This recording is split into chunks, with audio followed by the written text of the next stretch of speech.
Well, hey there, it's Jen. And Elke, welcome back to the Jen and Elke show, where we love talking about Zazzle, and you learn a lot about a print-on-demand platform that you can use to earn money on the platform using print-on-demand passively. And yes, that is the whole point, is passive. But not everyone feels like it's passive, especially when you list 1,000 products and you go like, I just did a lot of work, but how come they're not selling? And Phew, you know excuse me. what?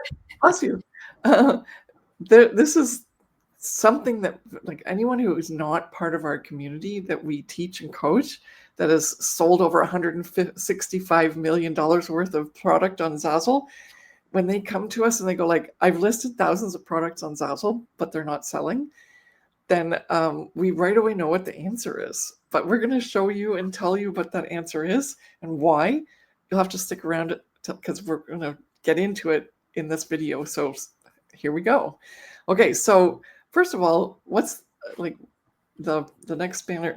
Why do people that are beginners just get on Zazzle and list thousands of products? And they think, okay, more is better because I'll get more chances to sell on the platform. Mm-hmm. And in theory, that makes sense, right? But they also then go like, but I just did all this work, because it's not that easy, right? You have to list individually. Zazzle doesn't give you this sort of function where you click one button and then all of a sudden thousands of products have appeared Which in they your used store. they It used to used have it. to. Yeah, Used but then they took it away because obviously people were not actually creating products that were sellable, and so it was using a bandwidth on their systems, I'm sure, and on their servers.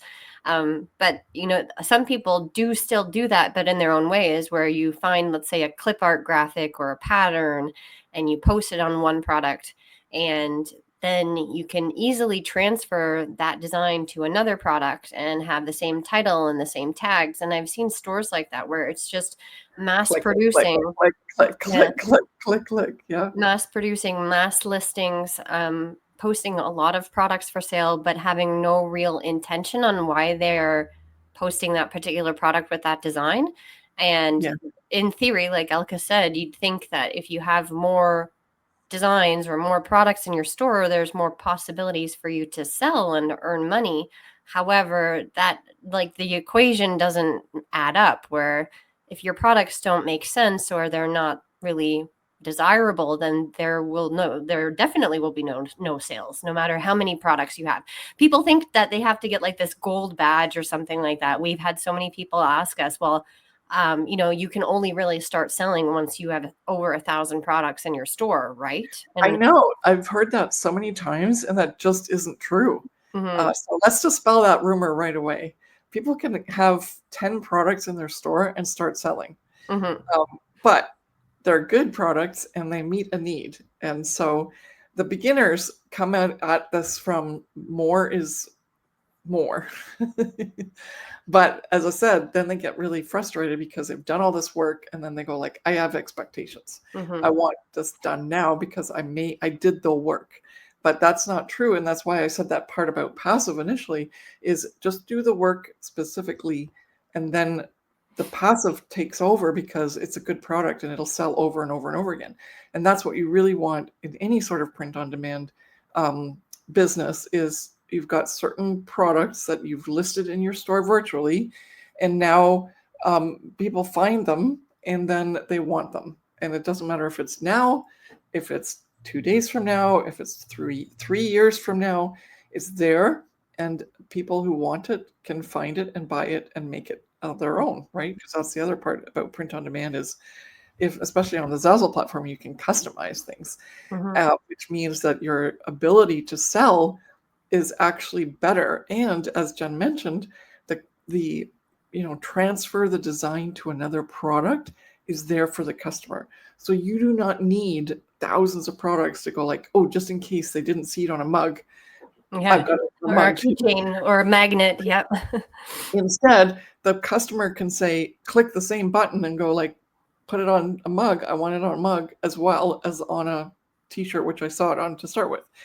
And so the work is less for you. B, you get to think more about the intentionality. And so I know we kind of gave it away a little bit, But as we want to just really emphasize, more is not better.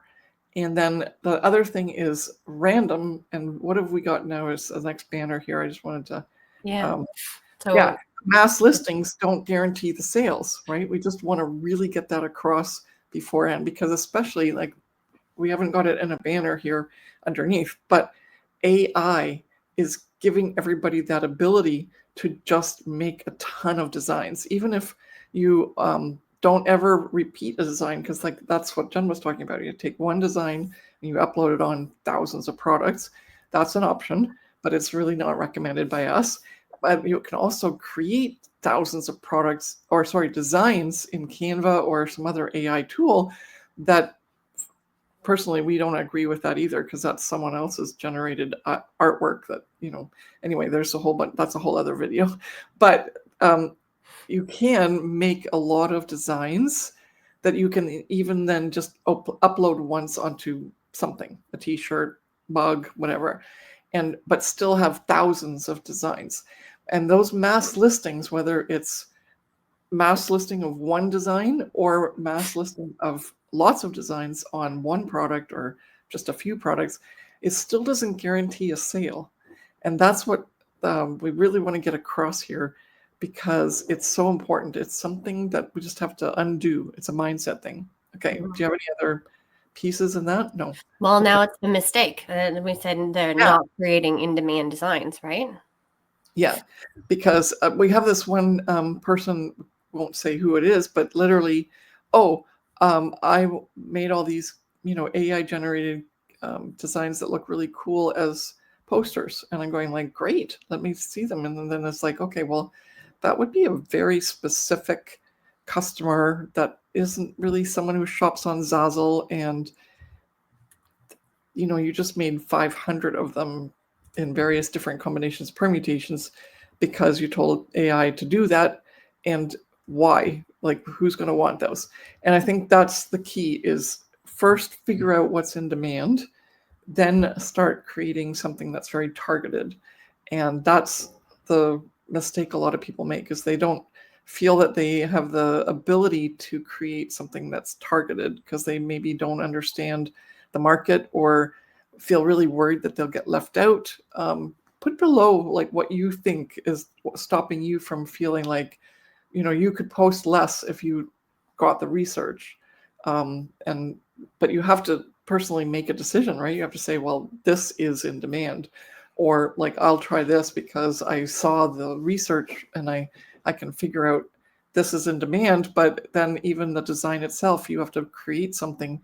You can't just say, like what we did in one of our other videos where I said, oh, cherries are trending, so I'll make a cherry design and it'll sell. But what if it's not a cherry design that's the design people like whether it's a clip art design or a watercolor design or a pen and ink drawing, and what are the cherries doing? Are they just like a big thing on your t-shirt, or are they a little tiny pattern, or are they part of a bridal shower, or are they part of an apron? Like, what's the demand? What kind of design is it? What colors? What what product? What use? All of those things come together. And once you make those decisions, you'll have a more targeted in-demand product, rather than just randomly throwing up an image that you found. This happened to us a long time ago when we said, oh, I'll just get everything that's public domain and I'll slap it on something. And I paid the price. I just worked like crazy, and then nothing ever sold out of that. It's like, of course not, because like, why would someone want that? Right? Okay. What about you? No, I think that's about it. Yeah, just knowing the research, right? And I think one last thing too is that if you are a graphic designer or a surface pattern artist, and you've come from that background where maybe you're just creating that one image and then you're putting it on multiple different products, right? For example, if you come from a Spoonflower background, maybe, or selling surface patterns on Etsy, maybe you're not actually selling your products, you're selling the artwork on Etsy. And so the customer wants to buy your pattern, right? And you're coming from that mindset where you think that the artwork will sell for itself. Well, Zazzle is a different platform because we have had so many people who have come into our community who have been, graphic designers who license their artwork to other large companies, right? And they're just selling their artwork, or surface pattern designers who sell on Etsy or on Spoonflower. And if you can relate to these people who I'm talking about, their relationship with Zazzle was a different one. They had to learn how to create products that were sellable on Zazzle using their artwork, but incorporating it into different aspects of a design, not just selling a surface pattern on a pillow and on a t-shirt and then on a blanket and then on a mug and a sticker. Because if you're on Spoonflower, that's pretty much what it is where you're uploading this piece of artwork, but you're selling the artwork, not really per se the products. You're selling the products definitely, but they have a limited source of what their products are, so aprons or swatches or drapes or wallpaper or things like that. But Zazzle does offer those products. However, the Zazzle customer comes to Zazzle because of the customization aspect of it, and how one product, if I post the product for sale, everyone in the world could change that product and make it uniquely theirs because I'm adding a certain aspect of customization to it. And so if you can resonate with that, where you have to have that mindset shift where you're not just selling your artwork, because that's where also coming in with mass producing products doesn't guarantee sales on Zazzle, right? If you have a really beautiful pattern and then you just slap it on 100 products and then fingers crossed, hope for the best, unfortunately, that might work on other platforms, but not on the Zazzle platform. And that's where you have to learn how to do in-demand products. But you can still use your artwork, just have to know how to incorporate your artwork into a design that is in demand, right? And also, just as Jen said, Zazzle, we have a lot of clients that sell wallpaper and tiles and drapery and duvet covers and material and like fabric, and then also anything that would be a fabric like tablecloth. But they use their the information that they get to see what's in demand as part of it. So even though I just listed all these products and they weren't customizable, they were just the pattern, they understood what was in demand instead of just, I made this really nice pattern, so it should sell. That's partly the issue, and that's why that's a mistake that you're making, is being convinced yourself that this will sell because you liked it, and because you like this color or you like the pattern. You have to be aware of what's currently trending as a pattern, as a colorway. What kind of look does it have? Those are really important, and that's part of the whole process of figuring out what's in demand, because we don't want to discourage you from coming from Spoonflower to Zazzle. It's a great opportunity to double your income because you can sell it on 2 different platforms, but it really is dependent on you. Like even in Spoonflower, maybe there's more demand there because people are looking for more different patterns, but you have to understand what's in demand on the Zazzle platform. And that is really important, even though both can sell patterns on their own. Yeah. In addition to the customization. All right. So, and if you want to start on the Zazzle platform and you need a guide to get started, go check out the description. There's a link there for you. And let's help you learn more about how to create in-demand products on the Zazzle platform so you can sell. Thanks so much for watching, and we'll see you in the next one. Bye.